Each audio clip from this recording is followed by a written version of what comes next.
శ్రీ గణేశాయ నమః, శ్రీ సరస్వత్యై నమః, శ్రీ గురుభ్యో నమః. భక్తులారా, వ్యాస మహర్షి రచించిన మహాభారత ఇతిహాసం యథాతథంగా చెప్పుకున్నాం. ప్రతి శ్లోకం దాని అర్థం. ఇందులో భాగంగా 2 వరకు మనం ఆదిసభారణ్య విరాట ఉద్యోగ భీష్మ ద్రోణ కర్ణ శల్య సౌప్తిక స్త్రీ పర్వాలనే 11 పర్వాలు పూర్తి చేసాం. 12వదైన శాంతి పర్వంలో కూడా 320 అధ్యాయాలు పూర్తి చేసి 329వ అధ్యాయంలో 10 శ్లోకాల వరకు చదువుకున్నాం. ఈ రోజున 11వ శ్లోకం నుండి కొనసాగిద్దాం. కొనసాగించే ముందు వ్యాస భగవాను ప్రార్థన చేసుకుందాం.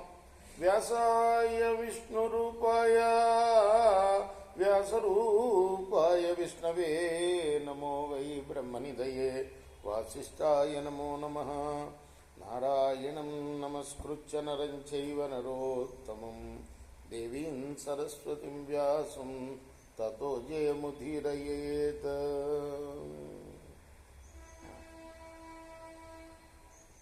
అంజనానందనం వీరం జానకీ స్వకనాశనం కపీశమక్షంతారాం వందే లంకాభీకరం. సదా నింబవృక్షస్య మూలాధివాసాత్ సుధాశ్రావిణం తిక్తమప్యప్రియంతం తరుం కల్పవృక్షాదికం సాధయంతం నమామీశ్వరం సద్గురుం సాయినాథం. ధర్మాయ యేభ్య శ్రూయంతి బుద్ధిమోహాన్వితా నరా అపథా గచ్చతాం తేషాం అనుయాతాపి పీడ్యతే.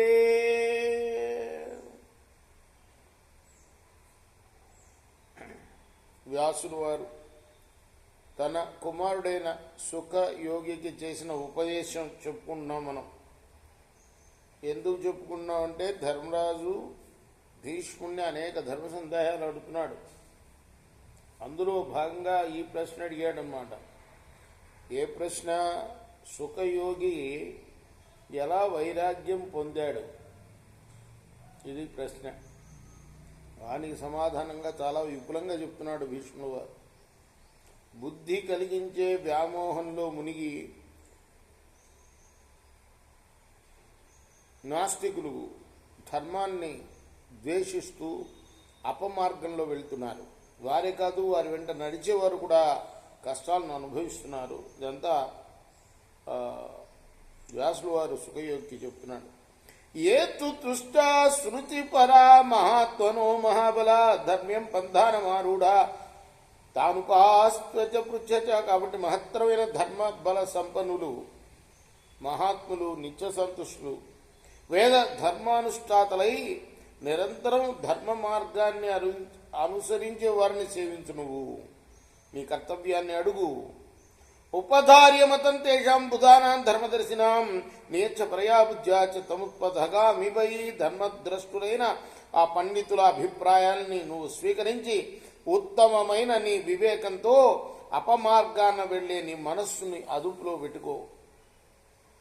ఆద్యకాలికయా బుద్ధ్యా దూరేష్వైతి నిర్భయ సర్వభక్షా అనపశ్యంతి కర్మభూమిమచేతస.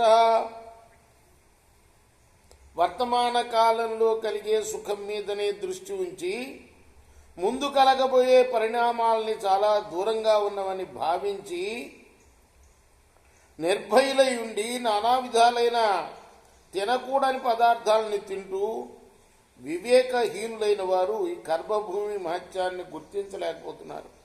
ధర్మం నిశ్రేణిమాస్తాయ కించిత్ కించిత్ సమారుహ కోశకారవదాత్మానం వేష్టయన్నానుభుజ్యసే.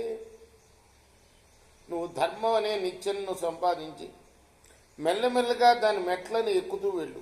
ఇంకా నీవు పట్టు పురుగులాగా నీలో ఉన్న వాసనలు అనే వలలో చిక్కుకొని ఉన్నావు.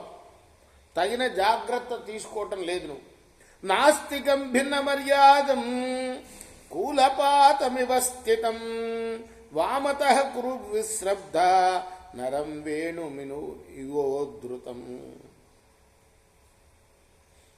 తన హద్దులు మీరినవాడు ఒడ్డి పడిపోయిన నది ప్రవాహం లాంటివాడు. నాస్తికుడైన నరుని పగిలిపోయిన వెదురు బొంగునులాగా సందేహించక పక్కన పెట్టు.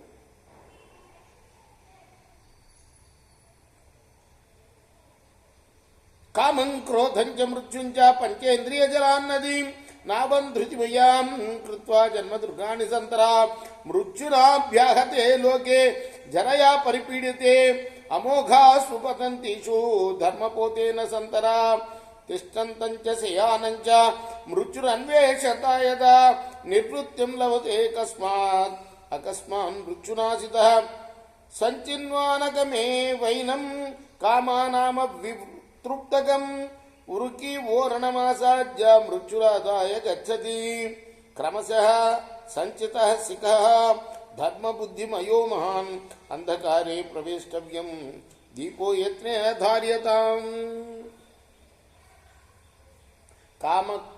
కామము, క్రోధము, మృత్యువు, పంచేంద్రియాలు అనే నీటితో నిండిన భౌతిక విషయాశక్తి అనే నదిని సాత్వికమైన ధీరత అనే నౌకను ఆసరగా తీసుకుని ఒడ్డును చేరవయ్యా.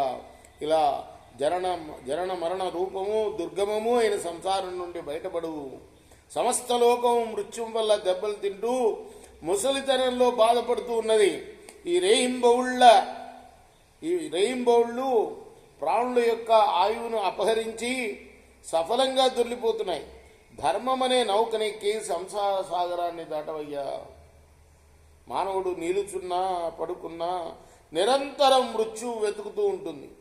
అకస్మాత్తుగా మృత్యువుకు ఆహారం అయ్యే నీవు ఇలా నిశ్చింతంగా ఎలా ఉంటున్నావు? భోగ సామాగ్రిని నిరంతరం సమకూర్చుకుంటూ కోరికలు తీరుతున్నా తృప్తి పడకుండా ఉండే వ్యక్తిని గొర్రె పిల్లను తోడేలు ఎత్తుకుపోయినట్టుగా మృత్యు ఎత్తుకుపోతుందయ్యా. ఈ సంసారం అనే గాఢాంధకారంలోకి వెళ్ళవలసి వస్తే ధర్మ బుద్ధిమయము మహత్తరమైన దీపాన్ని గ్రహించు. ఆ దీప శిఖ చాలా చక్కగా ప్రకాశిస్తుండాలి సమా. అదే జ్ఞానదీపం అన్నమాట. రేపు మనం 22వ శ్లోకం కొనసాగిద్దాం. కృష్ణార్పణమస్తు. సాయి కృష్ణార్పణమస్తు. స్వస్తి ప్రజాభ్య పరిపాలయంతాం న్యాయేన మార్గేణ మహిమీషా గోబ్రాహ్మణేభ్య శుభమస్తు నిత్యం. లోకాః సమస్తాః సుఖినో భవంతు. కృష్ణార్పణమస్తు.